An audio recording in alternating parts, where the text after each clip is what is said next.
Assalamualaikum warahmatullahi wabarakatuh. Yang terhormat Bapak Wawan Wibisono, SPD MPD, sebagai dosen pendidikan kewarganegaraan, dan teman-teman kelas 2 FT yang berbahagia. Puji syukur marilah kita panjatkan kepada Allah SWT atas rahmat berupa kesehatan sehingga kita dapat melakukan diskusi ini. Tak lupa juga sholawat serta salam semoga tetap tercurahkan kepada junjungan kita Rasulullah SAW. Pada hari ini saya Vinda Evita sebagai moderator yang akan memandu kegiatan diskusi. Topik yang akan kita bicarakan mengenai otonomi daerah. Sebelum diskusi dimulai, saya akan memperkenalkan anggota kelompok 8 yang akan menyampaikan materi. Materi pertama yang akan disampaikan oleh Bagus, materi kedua yang akan disampaikan oleh Uca atau Robiul Sania, materi ketiga akan disampaikan oleh Lukman, materi keempat akan disampaikan oleh Dinda, dan materi kelima akan disampaikan oleh Tarisa. Selanjutnya adalah penyajian materi. Kepada penyaji materi, saya persilahkan. Pengertian otonomi daerah. Otonomi daerah berasal dari bahasa Yunani yaitu autos yang berarti sendiri dan namos yang berarti undang-undang atau aturan. Dengan demikian otonomi dapat diartikan sebagai kewenangan untuk mengatur dan mengurus rumah tangga sendiri. Menurut para ahli, menurut Syarif Salah, otonomi daerah adalah suatu hak mengurus dan memerintah di daerah secara mandiri yang mana hak tersebut adalah hak yang diberikan oleh pemerintah pusat.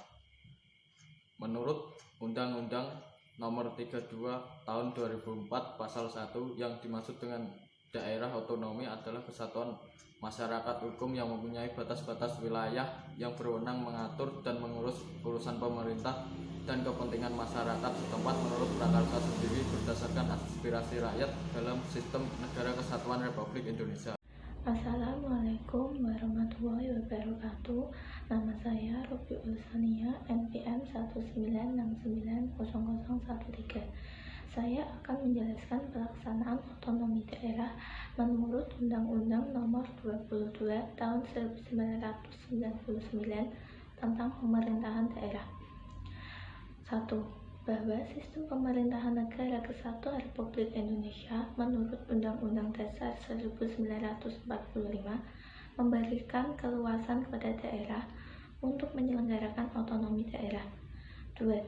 Bahwa dalam menyelenggarakan otonomi daerah dipandang perlu untuk lebih menekankan pada prinsip-prinsip demokrasi, peran serta masyarakat, pemerataan, dan keadilan, serta memperhatikan potensi dan keanekaragaman daerah. 3. Bahwa dalam menghadapi perkembangan keadaan, baik di dalam maupun luar negeri, serta tantangan persaingan global, dipandang perlu menyelenggarakan otonomi daerah dengan memberikan wewenang yang luas, nyata, dan bertanggung jawab kepada daerah secara proporsional yang diwujudkan dengan pengaturan, pembagian, dan pemanfaatan sumber daya nasional, serta perimbangan keuangan pusat dan daerah, sesuai dengan prinsip-prinsip demokrasi, peran serta masyarakat, pemerataan, dan keadilan, serta potensi dan keanekaragaman daerah yang dilaksanakan dalam kerangka Negara Kesatuan Republik Indonesia. 4. Bahwa Undang-Undang Nomor 5 Tahun 1974 tentang pokok-pokok pemerintahan di daerah tidak sesuai dengan prinsip penyelenggaraan otonomi daerah dan perkembangan keadaan sehingga perlu diganti. 5. Bahwa Undang-Undang Nomor 5 Tahun 1979 tentang pemerintahan desa yang menyeragamkan nama, bentuk, susunan, dan kedudukan pemerintah desa tidak sesuai dengan jiwa Undang-Undang Dasar 1945 dan perlunya diakui serta menghormati hak asal-usul daerah yang bersifat istimewa sehingga perlu diganti. 6. Bahwa berhubung dengan itu perlu ditetapkan undang-undang mengenai pemerintahan daerah untuk mengganti Undang-Undang Nomor 5 Tahun 1974 tentang pokok-pokok pemerintahan di daerah dan Undang-Undang Nomor 5 Tahun 1979 tentang pemerintahan desa. Otonomi daerah dilaksanakan dalam rangka memperbaiki serta mengusahakan kesejahteraan rakyat. Otonomi daerah memiliki tujuan untuk meningkatkan pelayanan masyarakat yang semakin baik serta mengembangkan kehidupan demokrasi di Indonesia. Terima kasih. Wassalamualaikum warahmatullahi wabarakatuh. Tujuan dan manfaat otonomi daerah. Berikut manfaat otonomi daerah antara lain yaitu 1. Agar tidak terjadi pemusatan kekuasaan di pusat sehingga penyelenggaraan pemerintahan berjalan lancar. 2. Pemerintahan bukan hanya dijalankan oleh pemerintah pusat, melainkan pemerintah daerah juga terlibat. 3. Kesejahteraan masyarakat di daerah semakin meningkat. 4. Daya kreasi dan inovasi masyarakat di daerah akan semakin meningkat, karena setiap daerah pasti berusaha menampilkan keunggulan di daerahnya. 5. Meningkatnya pengawasan kegiatan yang dilakukan. 6. Meningkatkan pasokan barang dan jasa di daerah dengan biasa yang disesuaikan. 7. Memudahkan pengaturan administrasi pemerintahan. 8. Lembaga masyarakat mengalami peningkatan. Adapun langkah-langkah mewujudkan pelayanan masyarakat yang baik antara lain sebagai berikut. 1.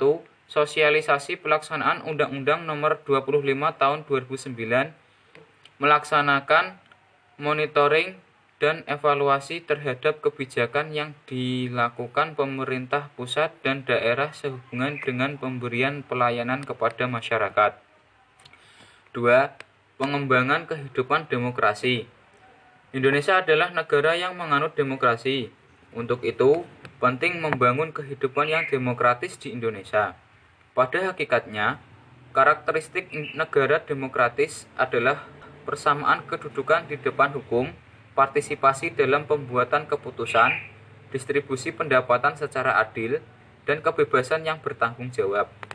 3. Keadilan nasional. Sistem peradilan nasional adalah suatu keseluruhan komponen peradilan nasional, pihak-pihak dalam proses peradilan, hierarki kelembagaan peradilan maupun aspek-aspek yang bersifat prosedural yang saling berkait sedemikian rupa, sehingga terwujud suatu keadilan hukum. 4. Pemerataan wilayah daerah. Pembangunan nasional harus dapat menghilangkan atau memperkecil kesenjangan yang ada. Upaya pengurangan kesenjangan antar kelompok pendapatan dilakukan dengan memperbaiki distribusi pendapatan, sehingga pendapatan penduduk kelompok 40% ke bawah dapat tumbuh jauh lebih baik. 5. Pemeliharaan hubungan yang serasi antara pusat dan daerah, serta antar daerah dalam rangka keutuhan NKRI. Dilihat dari definisi yang dikemukakan oleh Eni Nurbaningsih, bahwa kewenangan yang dimaksud ialah hak untuk melakukan suatu tindakan dalam batas-batas tertentu berdasarkan ketentuan perundang-undangan yang berlaku. Kewenangan memiliki arti yang sangat penting dalam penyelenggaraan pemerintahan karena merupakan dasar utama untuk setiap tindakan dan perbuatan hukum dari setiap tingkat pemerintahan yang ada di suatu negara. Assalamualaikum warahmatullahi wabarakatuh. Nama saya Dinda Alivia Puspita, NPM 19690020. Di sini saya sebagai pemateri nomor 4 akan menjelaskan tentang prinsip otonomi daerah. Apa saja prinsip otonomi daerah? 1. Prinsip nyata, yaitu sesuai dengan situasi dan kondisi objektif wilayah masing-masing, di mana situasi dan kondisi wilayah tersebut akan berbeda satu dengan yang lain. Daerah diberikan kebebasan, kewenangan, dan kewajiban yang dilaksanakan secara nyata sesuai kekhasan daerahnya masing-masing. Pemerintah pusat hanya memberikan kebijakan secara garis besar, dan pemerintah daerah yang mendefinisikan sendiri sesuai kemampuan daerahnya.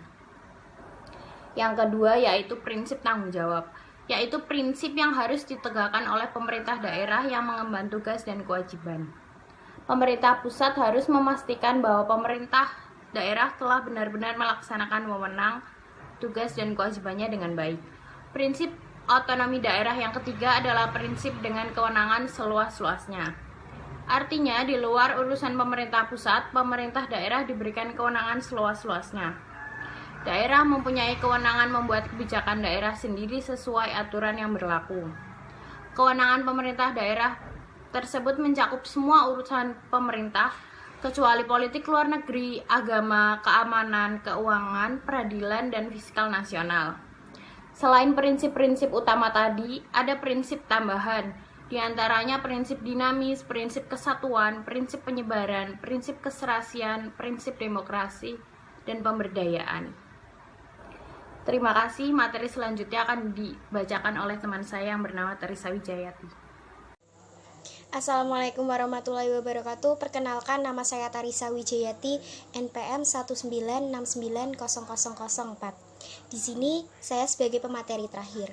Saya akan menjelaskan mengenai landasan hukum otonomi daerah dan juga permasalahan otonomi daerah.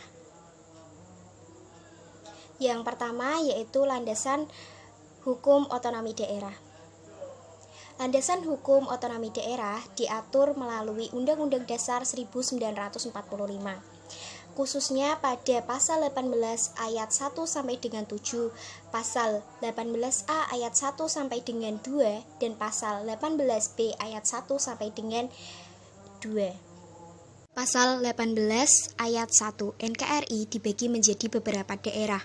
Setiap daerah memiliki satu pemerintah daerah yang diatur sesuai dengan Undang-Undang 1945.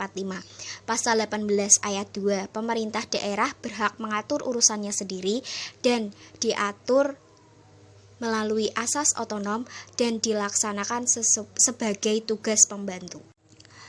Pasal 18 ayat 3, pemerintah daerah memiliki DPRD. Setiap anggota DPRD dipilih melalui pemilu. Pasal 18 ayat 4, gubernur, bupati, dan wali kota merupakan contoh dari pemerintah daerah. Setiap pemerintah daerah dipilih secara demokratis. Pasal 18 ayat 5, pemerintah daerah dan presiden atau pemerintah pusat memiliki wewenang yang terpisah.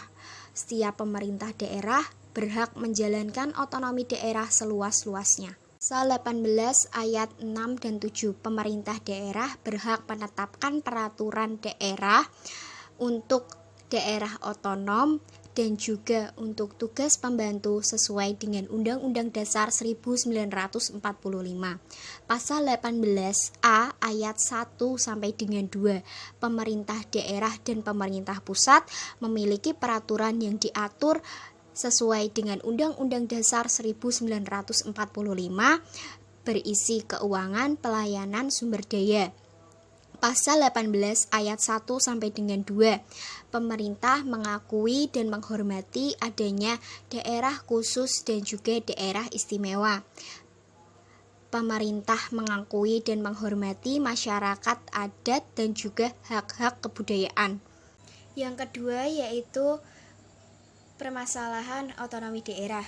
Permasalahan otonomi daerah pada zaman sekarang salah satunya yaitu korupsi.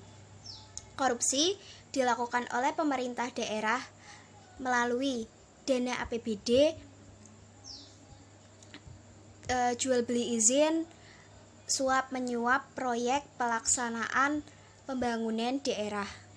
Perubahan sosial seharusnya dilakukan oleh pemerintahan daerah sebagai landasan untuk memajukan pemerintahannya.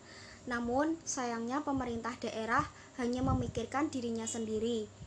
Dalam hal ini, otonomi daerah gagal dalam mewujudkan akuntabilitas keberwakilan. Menurut Roseopon, hukum seharusnya dapat mengubah nilai-nilai sosial sehingga dapat mewujudkan masyarakat yang sejahtera.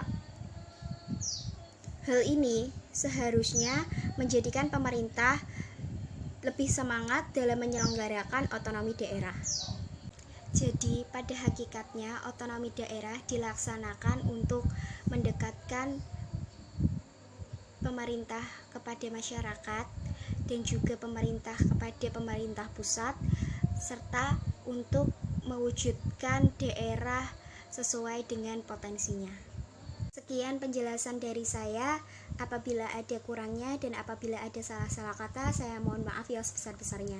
Wabillahi taufik wal hidayah. Wassalamualaikum warahmatullahi wabarakatuh. Demikian penyajian materi. Jika ada pertanyaan, kami membuka 3 penanya. Wassalamualaikum warahmatullahi wabarakatuh.